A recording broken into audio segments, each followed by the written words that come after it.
ফেরেশতা যখন তাকে রাইখা যাবে, কবর তারে ডান দিকের মাটি বাম দিকে একটা চাপ দিবে, বাম দিকের মাটি ডান দিকে চাপ দিবে।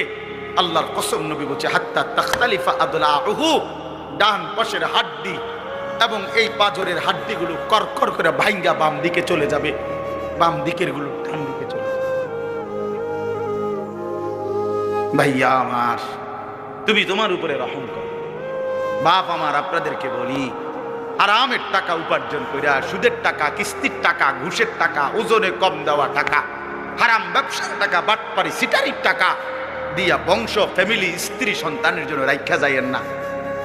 ওরা আমনেরে বরবাদ করবে, আপনি নিজেও বরবাদ হইলেন, ওরারও বরবাদ করবে। শুধু শুধু শুধু শুধু আপনি মূল্য পৃথিবীতে কামাই রোজগারই থাকবে, আর পৃথিবীতে যেত রোজগার থাকবে আপনার ফুতেই কামাই করতে পারবো। আপনি হালাল ভাবে যে দূর পারেন করে দিয়ে, বাকিটা